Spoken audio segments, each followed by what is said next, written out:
À travers cette vidéo, nous allons voir ensemble comment calculer l'inverse d'une matrice à l'aide de la méthode de Gauss. Nous allons le traiter sur l'exemple suivant. Donc on nous donne la matrice grand A et on souhaite déterminer la matrice inverse de A à l'aide de la méthode de Gauss. Donc pour ce faire, ici, nous allons traduire une grande matrice. Dans la première partie, ici à gauche, nous allons traduire la matrice grand A. Et à droite, nous allons mettre la matrice identité. Et en fait, l'idée, c'est d'effectuer des opérations sur les lignes, donc aussi bien sur la matrice de gauche que sur la matrice de droite.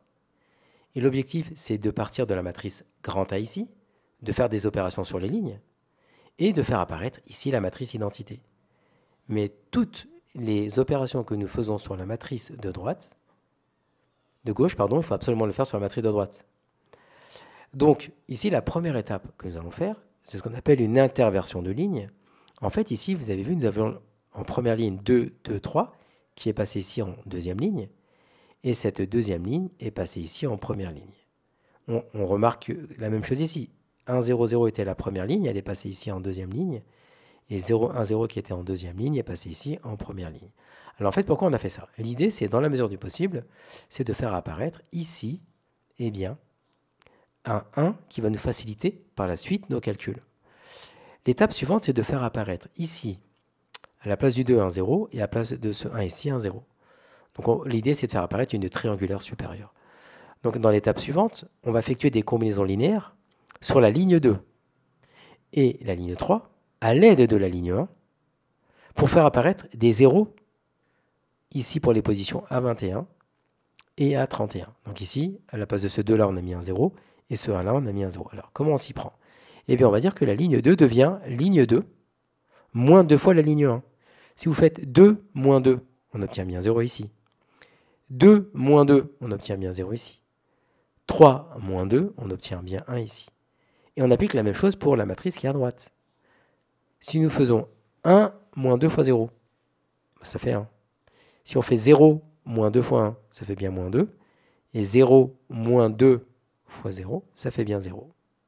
Donc là, on a bien un 0 qui apparaît ici. On fait la même chose. Nous avions 1 ici, on veut faire apparaître le 0.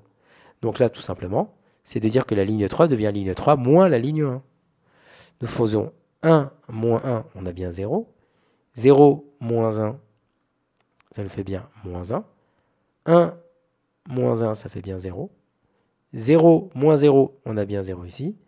0 moins 1, on a bien moins 1 ici. Et 1 moins 0, ça nous donne bien 1 ici. Donc là, l'idée, eh bien, on a fait apparaître ici un 0 et un 0. L'idée, c'est d'avoir une triangulaire supérieure. Donc c'est d'avoir 0 là, 0 là et 0 là. Mais là, ce qui est intéressant, on va voir ici qu'on va pouvoir permuter la ligne 2, donc intervention de ligne, avec la ligne 2 et la ligne 3. Donc, ici, la ligne 2, qui était 0, 0, 1, passe en ligne 3. Et la ligne 3, qui était 0, moins 1, 0, passe en ligne 2. Et c'est la même chose ici. La ligne 2, 1, moins 2, 0, passe en ligne 3.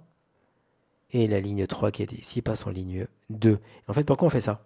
Parce que maintenant, on a directement, vous avez vu en rouge, 3 0. Et donc là, ça permet de dire que nous avons une matrice triangulaire. Donc ça, c'est la première étape. Mais au-delà de ça, c'est que maintenant, il faut regarder quand même les coefficients qui sont sur la diagonale. Le fait que les coefficients sur la diagonale ici ne sont pas tous nuls, c'est-à-dire en fait si on fait le produit de 1 fois moins 1 fois 1, ça nous donne moins 1. Donc ça c'est le déterminant en fait de cette matrice qui est ici. Je parle bien de cette matrice, d'accord? Le déterminant ici est égal à moins 1.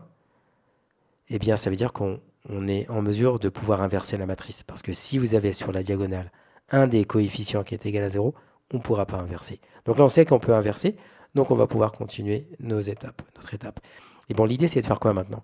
C'est que comme on a fait apparaître un 0 ici, un 0 ici, un 0 ici, il faut faire apparaître un 0 là, on l'a déjà, un 0 là et un 0 là. Le but est d'avoir une matrice identité.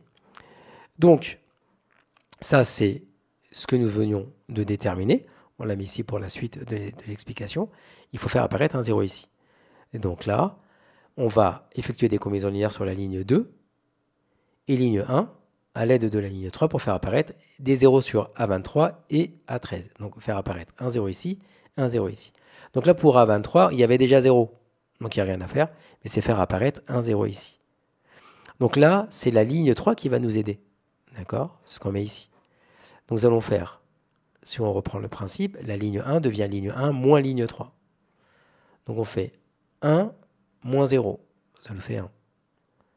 1 moins 0, ça nous fait 1. 1 moins 1, ça nous fait 0.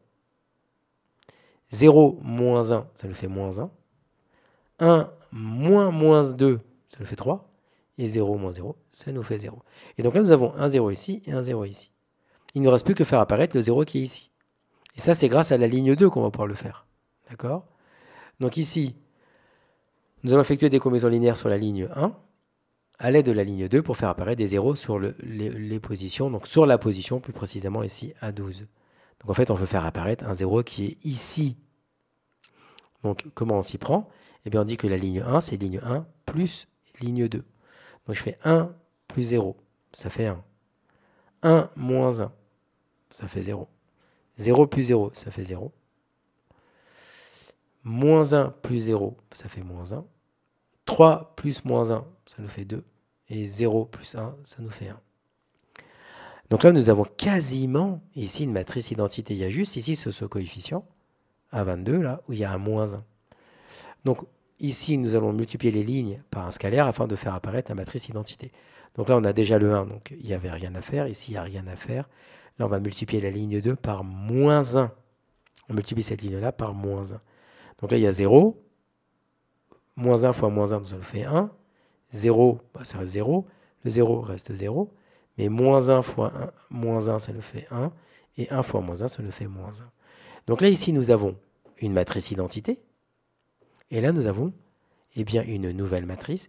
Et cette matrice-là va correspondre à la matrice ici inverse de A. Finalement, nous pouvons donc conclure que la matrice inverse de grand A est alors notée A puissance moins 1 est égale ici à l'expression que nous avons déterminée dans la matrice ici à droite. Donc, nous résumons. Si vous souhaitez déterminer une matrice inverse avec la méthode de Gauss, vous écrivez initialement la matrice grand A. À droite, vous mettez la matrice identité et vous effectuez des opérations élémentaires sur les lignes jusqu'à avoir maintenant à gauche la matrice identité et à droite, on obtiendra la matrice inverse. Comme tu as kiffé la vidéo et que tu veux des bonnes notes en maths, alors tu mets un pouce bleu, tu t'abonnes à notre chaîne, tu poses un commentaire, on y répond sans problème. Ensuite, on t'embarque avec nous sur g20enmaths.com, des exercices corrigés, des détails de ouf avec ça. Plus d'excuses pour pas avoir de bonnes notes en maths. Et bien sûr, rendez-vous sur nos réseaux sociaux.